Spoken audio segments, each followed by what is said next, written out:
ভাগ্য পরিবর্তনের আশায় প্রতি বছর হাজার হাজার মানুষ বাংলাদেশ থেকে পাড়ি দেয় বিশ্বের বিভিন্ন দেশে, বিশেষ করে সৌদি আরব, কাতার, দুবাই এবং আরও অনেক দেশে। সবার মনে একটাই আশা থাকে, হয়তো তারা সেখানে গিয়ে অনেক টাকা ইনকাম করতে পারবে, তাদের পরিবারের সদস্যদের সকল দুঃখ কষ্ট দূর করতে পারবে, তাদের মুখে হাসি ফোটাতে পারবে। কিন্তু দুর্ভাগ্যবশত অনেকেই সেই স্বপ্ন পূরণ করতে পারে না। তার পরিবর্তে তাদের জীবনটা হয়ে ওঠে নরকের মতো। সেই সব মানুষের বাস্তব চিত্র নিয়ে আজকের মুভি দ্য গোট লাইফ। মুভিটি একটি সত্য ঘটনার উপর নির্মিত করা হয়েছে, যা ভারতের একজন যুবকের সাথে ঘটেছিল। মুভিটি শুরু হয় সৌদি আরবের বিমানবন্দরে, যেখানে নাইব এবং হাকিম নামের দুই ভারতীয় যুবক পাসপোর্ট অফিসারের সামনে দাঁড়িয়ে থাকে। তারা অফিসারের সাথে কথা বলার চেষ্টা করে, কিন্তু তারা আরবিতে যোগাযোগ করতে ব্যর্থ হয়। পাসপোর্ট চেক করার পর তারা বিমানবন্দর ছেড়ে তাদের স্পন্সর খুঁজতে থাকে, কিন্তু তারা তাকে খুঁজে পায় না। তারা হতাশ হয়ে যায়, বুঝতে পারে না কাকে জিজ্ঞাসা করবে বা কিভাবে এগিয়ে যাবে, যতক্ষণ না তারা বিমানবন্দরে একজন ভারতীয় কর্মচারী দেখা পায়। তিনি তাদের স্পন্সরের নাম্বার নিয়ে তাকে বিমানবন্দরের ফোন থেকে কল করেন, কিন্তু কোনো উত্তর আসে না। কর্মচারী তাদের জানান যে আজ শুক্রবার, সৌদি আরবের ছুটির দিন, এবং তারা যে নাম্বারে কল করেছে তা সম্ভবত কোম্পানির অফিস নাম্বার, যা ছুটির জন্য বন্ধ। তিনি তাদের আশ্বস্ত করেন যে তাদের স্পন্সর সম্ভবত পথে আছে এবং ট্রাফিকের কারণে দেরি হতে পারে। এরপর নাইব এবং হাকিম বিমানবন্দর ত্যাগ করে তাদের স্পন্সরের জন্য অপেক্ষা করতে থাকে। কিছুক্ষণ পরে তারা লক্ষ্য করে যে একজন ব্যক্তি তাদের দিকে মনোযোগ দিয়ে তাকিয়ে আছেন, এবং তিনি নাইবকে জিজ্ঞাসা করেন যে তার নাম আবদুল্লাহ কিনা এবং সে কার সাথে আছে। কিন্তু নাইব এবং হাকিম কিছুই বুঝতে পারে না, তাই লোকটি রেগে গিয়ে তাদের পাগল বলে চলে যায়। তবে কিছুক্ষণ পর সে আবার ফিরে আসে, তাদের পাসপোর্ট নেয় এবং তারা ফিরে এসে নিশ্চিত করে যে তারা সেই দুই যুবক যারা ভারত থেকে কাজ করতে এসেছে। এরপর সে তাদের গাড়িতে নিয়ে যায় এবং নাইব এবং হাকিম অবশেষে তাদের স্পন্সরকে খুঁজে পেয়ে স্বস্তি বোধ করে। সেই মুহূর্তে নাইব স্পন্সরের কাছে কিছু পানির জন্য অনুরোধ করে, কিন্তু স্পন্সর রেগে গিয়ে আরবিতে তাকে বেশি কথা না বলতে বলে এবং তাদের দ্রুত গাড়িতে ওঠার নির্দেশ দেয়। যখন নাইব গাড়ির দরজা খুলে ঢুকতে যায়, তখন স্পন্সর আবার রেগে যায়, ইশারা করে তাদের লাগেজ নিয়ে পিছনে বসতে। হাকিম বিরক্ত হয়, কারণ গাড়িটি একটি ছোট পিকআপ ট্রাক এবং তাদের খোলা অংশে বসতে হবে। সে ভাবতে থাকে সে যে কোম্পানিতে কাজ করতে যাচ্ছে তারা কেন একটা ভালো গাড়ি পাঠায়নি, বিশেষ করে যেহেতু সে দেখছিল যে শ্রীলঙ্কারা যারা বিমানে ছিল তাদের কোম্পানি তাদের জন্য একটি এসি গাড়ি পাঠিয়েছে। কিন্তু নাইব হাকিমকে চুপচাপ থাকতে এবং গাড়ি তুলতে বলে, যাতে তারা দ্রুত রওনা হতে পারে এবং স্পন্সর যাতে আর রেগে না যায়। তারা যাত্রা শুরু করলো।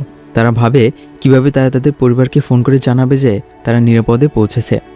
হাকিম স্পন্সরের জানালার কাছে চলে যায় এবং তাকে একটি জায়গায় থামাতে বলে, যাতে সে তার পরিবারের সাথে ফোন করে জানাতে পারে সে নিরাপদে পৌঁছেছে। স্পন্সর আবার রেগে গিয়ে তাদের উপর চিৎকার করে এবং বলে যে পুলিশ তাদের গাড়ি থামাতে পারে যদি তারা সঠিকভাবে না বসে। দীর্ঘ যাত্রার পর হাকিম অবশেষে ক্লান্ত হয়ে ঘুমিয়ে পড়ে এবং নাইব তাকে ডেকে দেয়, কারণ আবহাওয়া ঠান্ডা। অবশেষে তারা মরুভূমিতে পৌঁছায়, যেখানে স্পন্সর গাড়ি থেকে নেমে আবু খালেদ নামক একজনকে ফোন করে। তারপর সে হাকিমকে গাড়ি থেকে নামতে বলে, কিন্তু নাইবকে ভিতরে থাকতে নির্দেশ দেয়। তবে নাইব হাকিমের সাথে গাড়ি থেকে নামে এবং তাদের বলে যে সে এবং হাকিম একসাথে থাকার কথা এবং তাদের পরিবারকে ফোন করতে হবে। কিন্তু স্পন্সর আরবিতে চিৎকার করে তাকে গাড়িতে ফিরে যেতে এবং অনুমতি না দেওয়া পর্যন্ত নামতে না বলে। নাইব কিছুই বুঝতে পারে না এবং হাকিম স্পন্সর এবং আবু খালেদের সাথে ইংরেজিতে কথা বলার চেষ্টা করে, আমাদের সাহায্য করুন, কিন্তু তারা তাকে বুঝতে পারে না, বরং চিৎকার করে। আবু খালেদ হাকিমকে তার সাথে নিয়ে যায় এবং দরজা বন্ধ করে দেয়। হাকিম হতবাক হয়ে যায় এবং বিপর্যস্ত হয়, কারণ নাইবকে অন্য এক জায়গায় নিয়ে যাওয়া হয় এবং তাকে অন্য জায়গায় নিয়ে যাওয়া হয়। সেই মুহূর্তে স্পন্সর নাইবকে মারধর করে গাড়িতে ঢুকতে এবং চুপ থাকতে বাধ্য করে। হাকিম কান্না করতে থাকে এবং নাইবকে অনুরোধ করতে থাকে তাকে রেখে না যেতে। নাইবকে মরুভূমির অন্য একটি স্থানে নিয়ে যাওয়া হয়, যেখানে স্পন্সর একজনকে ফোন করে যার নাম হচ্ছে জাসের, এবং তাকে বলে যে নাইবকে সকাল পর্যন্ত রাখতে। যাওয়ার আগে নাইব জাসেরকে বোঝানোর চেষ্টা করে যে তার একটি ফোন দরকার, কিন্তু জাসের আরবিতে বলে যে আগামীকাল, এবং তাকে বলে যে তাকে এখানে ঘুমাতে হবে। দুর্ভাগ্যবশত নাইব কিছুই বুঝতে পারে না। এরপর নাইব দেখে একজন বৃদ্ধ লোক যাকে খুব ক্লান্ত দেখাচ্ছে। তার জামা কাপড় ছিঁড়ে গেছে এবং তার শরীর দেখে মনে হচ্ছে বহু বছর ধরে পানি দেখেনি। নাইব ভাবে লোকটি হয়তো তার মতো ভারতীয় এবং তাকে জিজ্ঞাসা করে আশেপাশে কোনো ফোন আছে কিনা এবং বলে যে সে খুব পিপাসার্থ। বৃদ্ধ লোকটি নাইবকে জিজ্ঞাসা করে সে কেন এখানে আছে তা জানে কিনা এবং তাকে একটি পানির ড্রামের দিকে ইশারা করে পানি পান করতে বলে।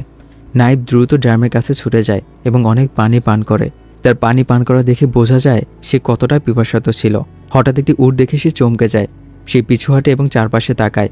বৃদ্ধ লোকটিকে জিজ্ঞাসা করে সে কোথায় ঘুমাতে পারে। বৃদ্ধ লোকটি তাকে বলে যে সে যে কোনো জায়গায় ঘুমাতে পারে। নাইব যখন জাসের যেখানে ঘুমাচ্ছে সেই তাঁবুতে প্রবেশ করে, একটি কাপড় বিছিয়ে শুয়ে পড়ে। দৃশ্যটি ফ্ল্যাশব্যাক করে যখন নাইব ভারতে ছিল এবং একটি নির্মাণ শ্রমিক হিসেবে কাজ করছিল, একটি ভূগর্ভস্থ উৎস থেকে পানি ব্যবহার করছিল। তখন তার এক সহকর্মী তাকে একটি সিগারেট অফার করে। তাকে বলে যে এটি উপসাগর থেকে আমদানি করা হয়েছে, যা তার ভগ্নিপতি সৌদি আরব থেকে নিয়ে এসেছে। তার সহকর্মী তখন নাইবকে উপসাগরে ভিসা পেতে সাহায্য করার প্রস্তাব দেয়। নাইব ভিসার খরচ সম্পর্কে জিজ্ঞাসা করে, কারণ তার কাছে বর্তমানে কোনো টাকা নেই এবং এটি বহন করার জন্য তার বাড়ি বিক্রি করতে হবে। তার সহকর্মী তাকে বাড়িটি বন্ধক রাখার পরামর্শ দেয়, বলে যে মাত্র 2 মাস কাজ করেই সে তার টাকা তুলতে পারবে এবং তার সকল টাকা পরিশোধ করতে পারবে। কাজ শেষ করে নাইব তার সহকর্মীদের সাথে তার ভগ্নিপতির সাথে দেখা করতে যায়, যার নাম হচ্ছে কুরুবা। নাইব কুরুবাকে ভিসার জন্য টাকা দেয় এবং তাকে জানায় যে সেই ভিসার জন্য তার সমস্ত কাগজপত্র এবং সোনাগয়না বিক্রি করেছে। কুরুবা তাকে আশ্বস্ত করে যে সমস্ত প্রবাসীদের শুরুতে একই কাজ করতে হয়েছে। নাইব তখন জিজ্ঞাসা করে যদি ভিসাটি ভুয়া হয় তাহলে কি হবে। এই প্রশ্নে কুরুবা রেগে যায় এবং নাইবকে বলে যে সে তাদের গ্রামের অর্ধেক লোককে বিদেশে পাঠিয়েছে এবং বাকিরা কোম্পানিতে যোগদানের জন্য অপেক্ষা করছে, যেখানে নাইব কাজ করতে যাচ্ছে। কুরুবা তারপর নাইবকে তার টাকা ফেরত দিয়ে বলে যে সে এখন আর তাকে বিশ্বাস করে না।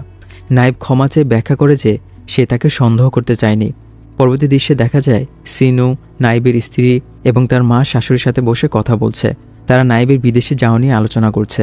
তারা আলোচনা করছে সম্ভবত সে এখানে গিয়ে অনেক উটের মাংস খাবে, কারণ আরবরা এটা পছন্দ করে এবং তারা প্রায়ই খায়। তার মা মনে করে যখন তার ভাই নাসির থেকে বিদেশ থেকে ফিরে আসে এবং প্রচুর পরিমাণে উটের মাংস নিয়ে আসে, তখন তিনি প্রথমবারের মতো উটের মাংস খেয়েছিলেন।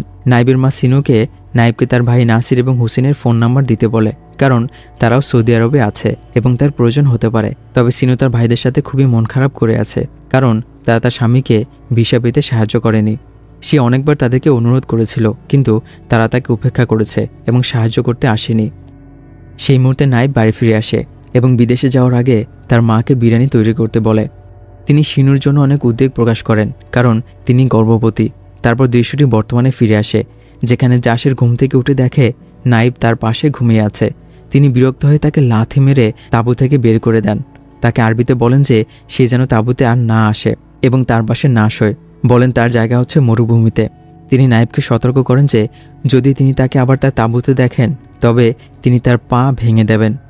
নাইব হতবাক হয়ে যায় এবং জাসের যা বলে তা কিছুই বুঝতে পারে না। তাকে মরুভূমিতে দাঁড়িয়ে রেখে যান। সে জানে না কোথায় ঘুমাতে হবে। নাজিব সকালে ছাগলের ডাক শুনে ঘুম থেকে ওঠে এবং দেখে যে বৃদ্ধ লোকটি একটি ছাগল দহন করছে। বৃদ্ধ লোকটি তাকে 2টি স্পন্সরকে দেওয়ার জন্য বলে।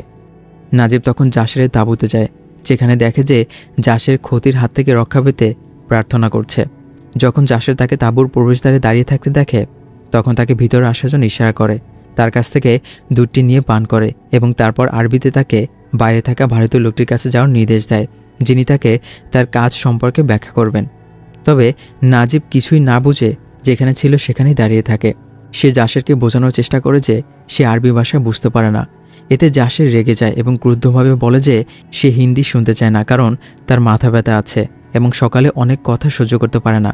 নাজিব ভীত হয়ে পড়ে এবং ব্যাখ্যা করতে চেষ্টা করে যে সে এখানে কোম্পানিতে কাজ করতে এসেছে এবং তাকে বিমানবন্দরে ফেরত পাঠানোর জন্য সাহায্য চায়। তবে জাসের তার সাথে খারাপভাবে আচরণ করে তাঁবু থেকে বের করে দেয় এবং বৃদ্ধ লোকটিকে তাকে কাজ শেখানোর জন্য বলে। একই সময় স্পন্সর আসে এবং নাজিব তার দিকে দৌড়ে গিয়ে তার পরিবারের সাথে কথা বলার অনুমতি চায়। স্পন্সর তাকে দেখা মাত্রই একটি বস্তা হাতে তুলে দেয়।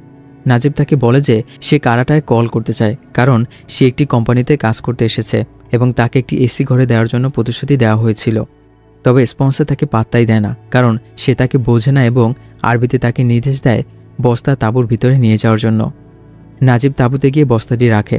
তারপর গভীর বিষণ্ণতা নিয়ে জাসের এবং স্পন্সরের দিকে তাকিয়ে থাকে। কিভাবে তাদের তার কথা বোঝানো যায় তা ভাবতে থাকে। পরে তারা তাকে একটি পোশাক এবং একজোড়া জুতা দেয়, কিন্তু সেগুলো পুরনো এবং ক্ষয়প্রাপ্ত। নাজিব আবার তাদের সাথে কথা বলার চেষ্টা করে। তার পাসপোর্ট বের করে দেখায় এবং সেই কোম্পানির কাগজপত্র দেখায় যেখানে তাকে কাজ দেওয়ার কথা ছিল। এবং যেখানে কারার নাম এবং নম্বর লেখা ছিল সেই মুহূর্তে স্পন্সর কাগজ এবং পাসপোর্টটি ছিঁড়ে ফেলে। নাজিব এই ঘটনায় হতবাক হয়ে যায়। সে ছিঁড়ে যাওয়া কাগজগুলি মাটি থেকে তুলে এবং সেগুলোর দিকে শূন্য দৃষ্টিতে তাকিয়ে থাকে এবং সেগুলো উড়ে যাচ্ছে।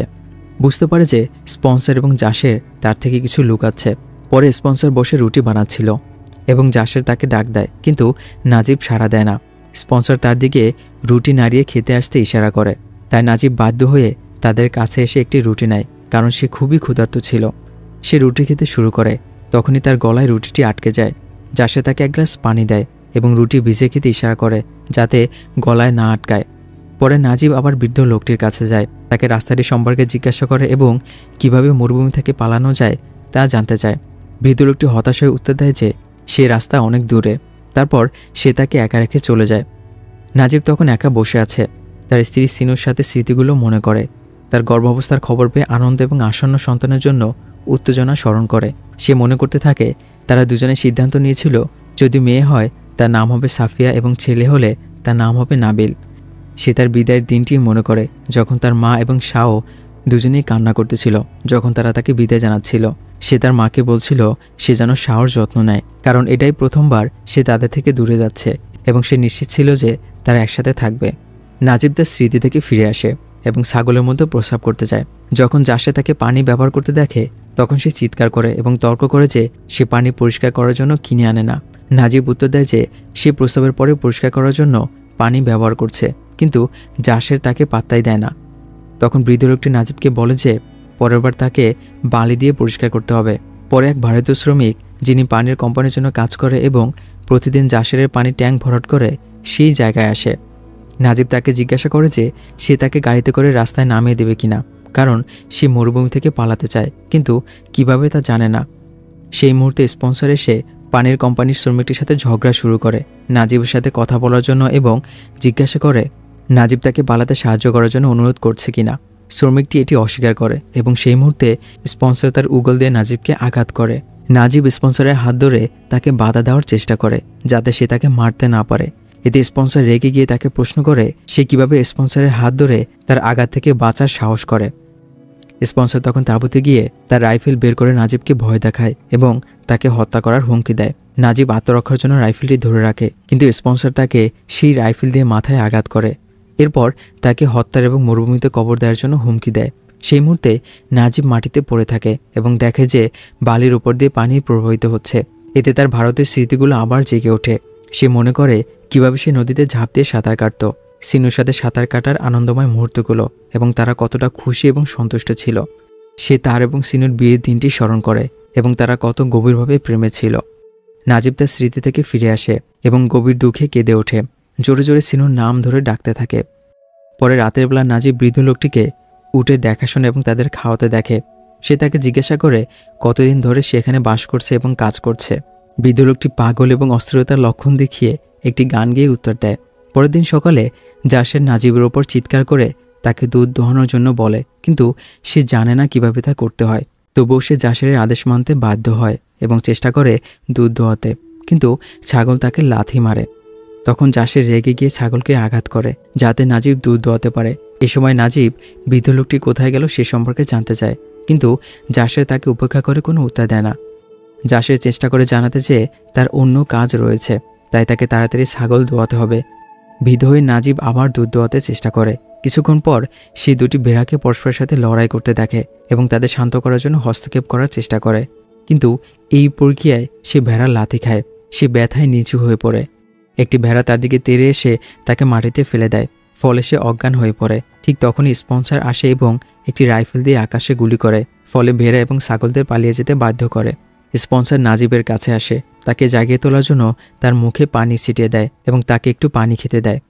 স্পন্সর পশুদের পালিয়ে যাওয়া দেখে বিরক্ত হয়ে নাজিবকে আদেশ দেয় উঠে গিয়ে তাদের আবার জড়ো করতে। তাকে সতর্ক করে দেয় যে সে ব্যর্থ হলে তাকে পুরো দিনের জন্য পানি থেকে বঞ্চিত করা হবে। নাজিব অবশেষে উঠে দাঁড়াতে সক্ষম হয়। ঠিক তখন একটি ছাগল তার কাছে এসে দাঁড়ায়, যেন তার কষ্ট এবং দুর্ভোগের প্রতি সহানুভূতি জানাচ্ছে। ছাগলটি তার দিকে তাকিয়ে পুরো পালকে একত্রিত করে, যেন তারা তার জন্য অপেক্ষা করছিল। নাজিব এটা আল্লাহর রহমত মনে করে এবং আনন্দে কাঁদতে থাকে। ছাগলকে জড়িয়ে ধরে তার অশ্রু ঝরায়। দিন, মাস, বছর কেটে যায় এবং নাজিবের চেহারা পুরোপুরি পরিবর্তিত হয়। একদিন নাজিব নিজেকে একটি গাড়ির আয়নায় দেখে এবং নিজের পরিবর্তিত চেহারা দেখে হতবাক হয়ে যায়, যেখানে তার মুখে ঘন দাড়ি গজিয়েছে। ঠিক তখন স্পন্সর আসে এবং আয়নাটি ভেঙে ফেলে, যাতে নাজিব আর কখনো নিজেকে না দেখে। সে তাকে মজা করে জিজ্ঞাসা করে সে কি এখনও নিজেকে সুন্দর মনে করে কিনা। নাজিব আয়নার এক টুকরো তুলে দাড়ি কাটার চেষ্টা করে। সে অনেক কাঁদে এবং সফল হয় না। সেই মুহূর্তে সে নিজেকে ভেঙে পড়া এবং অপমানিত বোধ করে আকাশের দিকে তাকিয়ে আল্লাহকে জিজ্ঞাসা করে যে তার সাথে যা ঘটছে তা কি আল্লাহর জন্য সন্তোষজনক কিনা। সে মনে করে জীবন তার সাথে অন্যায় করছে এবং আত্মহত্যার কথা ভাবতে থাকে। কিন্তু ঠিক তখন সে কয়েকটি শকুনকে একটি মরা দেহের ওপর খাবার খেতে দেখে। যখন সে কাছে যায় তখন সে বুঝতে পারে এটি বৃদ্ধ লোকটির দেহ, যা দেখে সে হতবাক হয়ে যায়। সে শকুনদের মরদেহ থেকে দূরে সরিয়ে দেয়। পরে সে বসে তার মায়ের দেওয়া আচারবটি জারটির ঘ্রাণ নেয়। সে অনেক কাঁদতে থাকে এবং তার মাকে ডাকে। তার যে কী পরিমাণ যন্ত্রণা হচ্ছে তা বলার জন্য তার মাকে দরকার। এরপর সে মরুভূমির মধ্য দিয়ে দৌড়াতে থাকে এবং সেই মুহূর্তে স্পন্সর তাকে দেখে এবং তার উট নিয়ে তাকে ধাওয়া করে। স্পন্সর তার দিকে গুলি চালায়, তার পায়ে আঘাত করে। সে উট থেকে নেমে নাজিবকে প্রচণ্ডভাবে মারধর করে, তার হাত পায়ে আঘাত করে, তাকে গালিগালাজ করে এবং তাকে কুকুর বলে অপমান করে। সেই রাতে নাজিবকে ছাগল এবং ভেড়ার মতো বাঁধা অবস্থায় দেখা যায়, কিন্তু সে নিজেকে মুক্ত করতে সক্ষম হয় এবং পালানোর চেষ্টা করে, তবে তীব্র ব্যথার কারণে ব্যর্থ হয়। পানি পান করার জন্য মরিয়া হয়ে সে ছাগলের পানির পাত্র থেকে পানি পান করা শুরু করে। পরের দিন সকালে নাজিব ছাগল নিয়ে হাঁটছে, যখন হঠাৎ বৃষ্টি শুরু হয়।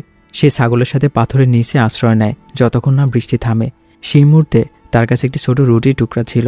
সে একটু খায় এবং ছাগলদেরও খেতে দেয়। যদিও রুটিটি খুবই ছোট এবং তার জন্য যথেষ্ট নয়, তবুও সে ছাগলদের ক্ষুধার্ত দেখে সহ্য করতে পারে না। ঠিক তখনই সে দূর থেকে আরও কিছু ছাগলের ডাক শুনতে পায়।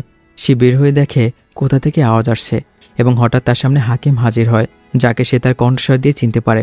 যদিও হাকিমের চেহারা অনেক বদলে গেছে, তার চুল এবং দাড়ি নাজিবের মতোই লম্বা হয়েছে। হাকিম বলে যে তাদের এখনই পালাতে হবে, কিন্তু নাজিব হতাশ হয়ে বলে যে সে অনেকবার পালানোর চেষ্টা করেছে কিন্তু ব্যর্থ হয়েছে। কয়েকদিন পর নাজিব হাকিমকে একটি বার্তা রেখে যেতে দেখে, কিন্তু তখন স্পন্সর এসে উপস্থিত হয়। তাই নাজিব বার্তা নেওয়ার জন্য অপেক্ষা করে যতক্ষণ না স্পন্সর চলে যায়। পরে সে মেসেজটি নিয়ে পড়ে দেখে যে হাকিম লিখেছেন যে স্পন্সর তাকে নাজিবের সাথে কথা বলার জন্য প্রচণ্ডভাবে মারধর করেছে এবং তিনি একজন আফ্রিকান লোকের সাথে দেখা করেছেন, যার নাম হচ্ছে ইব্রাহিম। নাজিব আবার আশার আলো দেখতে পায়। কিছুদিন পর নাজিব হাকিমের সাথে দেখা করে, যিনি ইব্রাহিমকে সঙ্গে নিয়ে আসেন। ইব্রাহিম নাজিবকে অভ্যর্থনা জানায় এবং নিজেকে পরিচয় করিয়ে দেয়। সে জানায় যে কয়েকদিনের মধ্যে তাদের স্পন্সরের মেয়ের বিয়ে হবে এবং সবাই সেখানে উপস্থিত থাকবে। এই বিয়ের সময়টি হবে তাদের পালানোর জন্য উপযুক্ত সময়। বিয়ের আগের রাতে আমরা দেখি নাজিব ভেড়ার সাথে আটকা পড়েছে যখন অন্যরা খাচ্ছে এবং গান গাইছে। ঠিক তখন স্পন্সর আসে এবং তাকে একটি মাংসের টুকরা খেতে দেয়। সূর্যোদয়ের সময় জাসের বিয়েতে যায়, নাজিবকে ভেড়ার সাথে রেখে যায়। জাসের চলে যাওয়ার পর নাজিব জল নিতে যায় এবং পানি পান করে। সে আনন্দে মুগ্ধ হয়, কারণ সে ভুলেই গিয়েছিল শরীরে পানি স্পর্শ করার অনুভূতি কীরকম। সে তার পরা পোশাক খুলে ফেলে এবং নিজের পোশাক পরে, কিন্তু দেখতে পায় যে সেগুলো তার শরীরের সাথে সঠিকভাবে মানায় না। সে তার প্যান্টের বেল্ট ঠিক করার জন্য দড়ি খোঁজে। তারপর উট এবং ভেড়াদের খাবার দেয় এবং বিদায় জানানোর সময় তাদের দিকে তাকিয়ে থাকে, কারণ তারা সর্বদাই তার সাথে ছিল। তারপর সে তার ব্যাগ নিয়ে হাকিম এবং ইব্রাহিমের সাথে পালিয়ে যায়। রাত নামলে হাকিম খুবই ক্লান্ত এবং পিপাসার্ত হয়ে পড়ে। ইব্রাহিম নাজিবকে হাকিমের সাথে থাকতে বলে। যখন সে পানির জন্য একটি তাঁবুর দিকে যায়, তখন তাঁবুর মালিকরা তাকে দেখে চোর মনে করে এবং তার দিকে গুলি চালায়। ইব্রাহিম নাজিব এবং হাকিমকে নিয়ে পালিয়ে যায়। পরের সকালে আমরা দেখি তারা তিনজন মরুভূমিতে হাঁটছেন। তাদের সাথে নেই কোনো খাবার এবং পানি। প্রচণ্ড রোদের নিচে তারা হাঁটতে থাকে, যেখানে একটু বাতাস পর্যন্ত নেই। হাকিম ইব্রাহিমকে জিজ্ঞাসা করে তারা কি সঠিক পথে যাচ্ছে, যার উত্তরে ইব্রাহিম বলে যে তাদের সূর্যের দিকে হাঁটতে হবে। হঠাৎ তারা মরুভূমির মধ্যে একটি মৃত উট দেখতে পায়, যা দেহটি খুবই খারাপভাবে পচে গিয়েছে। হাকিম প্রচণ্ড ভয় পায়, বিশ্বাস করে যে তীব্র গরম এবং তৃষ্ণার অভাবে তাদের ভাগ্য হয়তো সেই উটের মতোই হবে। পরে তারা তিনজন বালি নিয়ে উজু করে এবং নামাজে দাঁড়ায়, কিন্তু হঠাৎ তারা আবিষ্কার করে যে তারা একটি সাপের গর্তের মধ্যে রয়েছে। ইব্রাহিম দ্রুত হাকিমকে টেনে নিয়ে যায় এবং নাজিবকে বলে যে সে যেন স্থির থাকে এবং কোনোভাবে নড়াচড়া না করে, যাতে সাপগুলো তাকে লক্ষ্য না করে এবং দংশন না করে। কিছুক্ষণ পরে নাজিব প্রচণ্ড ক্লান্তি অনুভব করে এবং তার পায়ের তলা তীব্র গরমের কারণে ফুলে ওঠে, কারণ সে খালি পায়ে হাঁটছে। ইব্রাহিম নাজিবের পা গরম বালি থেকে রক্ষা করার জন্য তার কাপড় দিয়ে বেঁধে দেয়। হাঁটার সময় হাকিম ক্লান্তিতে ভেঙে পড়ে এবং ইব্রাহিমকে তাদের এই অবস্থার জন্য দায়ী করে, কারণ সে তাদের পালানোর কথা বলছিল। হাকিম স্বীকার করে যে তাদের ভেড়াদের মতো জীবন এই যন্ত্রণা থেকে অনেক ভালো ছিল। সেই মুহূর্তে ইব্রাহিম দাঁড়িয়ে নামাজ পড়ে এবং তারা তাদের যাত্রা চলাকালীন প্রার্থনা এবং দোয়া করতে থাকে। যেহেতু ইব্রাহিমের শারীরিক শক্তি হাকিম এবং নাজিবের চেয়ে বেশি, সে বিশ্রামের সময় তাদের যত্ন নেয়। কিন্তু হাঁটার সময় হাকিম মরিচিকে দেখতে শুরু করে। সে বালিকে পানি মনে করে তা তুলে নিয়ে খাওয়ার চেষ্টা করে, কিন্তু সে বুঝতে পারে না যে সে কি করছে। সে মাটিতে পড়ে যায় এবং তার মুখ থেকে রক্ত ঝরতে থাকে। নাজিব খুব ভয় পেয়ে যায় এবং ইব্রাহিমকে তাকে সাহায্য করার জন্য অনুরোধ করে, কিন্তু ইব্রাহিম জানে না যে হাকিম মৃত্যুর দ্বারপ্রান্তে রয়েছে এবং সত্যি হাকিম সেই মুহূর্তে নাজিবের কোলে মারা যায়। হঠাৎ একটি বালির ঝড় তাদের আঘাত করে এবং নাজিব হাকিমের দেহ ত্যাগ করতে অস্বীকার করে, কিন্তু ইব্রাহিম নাজিবকে দেহটি রেখে যেতে বলে যাতে সে এটিকে ঝড় থেকে সরিয়ে নিতে পারে।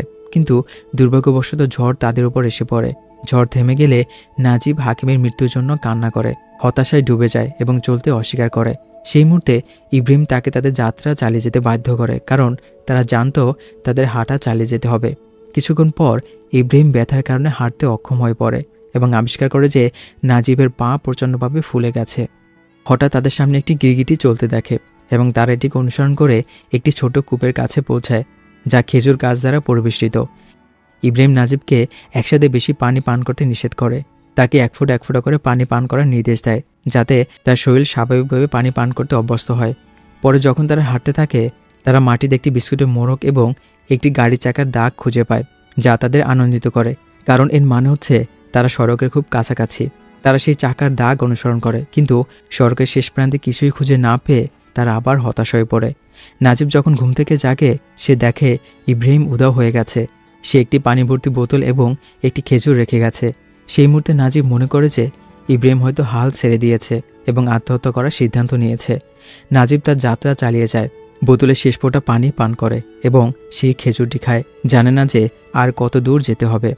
হঠাৎ সে নিজেকে সড়কের উপর আবিষ্কার করে, কিন্তু কেউ তাকে সাহায্য করতে থামে না, কারণ তারা তার চেহারার কারণে ভয় পেয়ে যায়।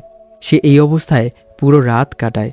পরের সকালে একটি দয়ালু ব্যক্তি গাড়ি নিয়ে আসে, তাকে দেখেই থামে এবং সাহায্য করার সিদ্ধান্ত নেয়। প্রথমে নাজিব ভয় পায়, কিন্তু সেই দয়ালু ব্যক্তি তাকে আশ্বস্ত করে, গাড়িতে নিয়ে তাকে পানি দেয় এবং তার তৃষ্ণা মেটাতে সাহায্য করে। সে নাজিবকে দুঃখ এবং সহানুভূতি দৃষ্টিতে দেখে। আশ্চর্য হয় যে নাজিব কীভাবে এমন অবস্থায় পড়েছে। সেই দয়ালু ব্যক্তি তাকে শহরে নিয়ে আসে এবং নাজিব তার সহায়তায় মুগ্ধ হয়ে চোখে পানি নিয়ে তাকে ধন্যবাদ জানায়। নাজিব শহরের রাস্তায় হাঁটতে থাকে, যতক্ষণ না সে একদল ভারত লোকের সাথে দেখা করে, যারা তাকে তাদের আবাসস্থলে নিয়ে যায়, তাকে গোসল করতে সাহায্য করে, তার চুল কেটে দেয়, দাড়ি শেভ করে এবং একজন ভারতীয় নার্স তাকে ভিটামিন দেয় এবং তার জ্বর সারিয়ে তোলে। তাদের মধ্যে একজন তাকে পরিবারের সঙ্গে যোগাযোগ করতে সাহায্য করে এবং যখন সে তাদের কণ্ঠ শুনতে পায়, সে কান্নায় ভেঙে পড়ে, বিশেষ করে যখন তার ছোট ছেলের কণ্ঠ শুনতে পায়। তার স্ত্রী তাকে জানায় যে তাদের ছেলের নাম নাবিল রাখা হয়েছে, যেমন তারা পরিকল্পনা করেছিল। এরপর নাজিব পুলিশ স্টেশনে যায় নতুন নথি এবং নতুন পাসপোর্ট সংগ্রহ করতে। হঠাৎ সে ইব্রাহিমের একটি ছবি দেখতে পায়, যা নিখোঁজ ব্যক্তিদের মধ্যে পোস্ট করা হয়েছিল। তারপর নাজিব নিজেকে এমন কিছু লোকের সঙ্গে দাঁড়িয়ে থাকতে দেখে, যারা তাদের স্পন্সরের কাছ থেকে পালানোর কারণে আটক হয়েছিল। পুলিশের সামনে তাদের স্পন্সরের একজনকে প্রচণ্ড মারধর করতে দেখে নাজিব ভয় পেয়ে যায়। তার ভয় আরও বেড়ে যায় যখন সে স্পন্সরকে এগিয়ে আসতে দেখে, যে আগে তাকে আটকে রেখেছিল, এবং তাকে বলে যে সে যদি সত্যিকার স্পন্সর হতো তাহলে সে পালানোর জন্য তাকে নির্যাতন করত।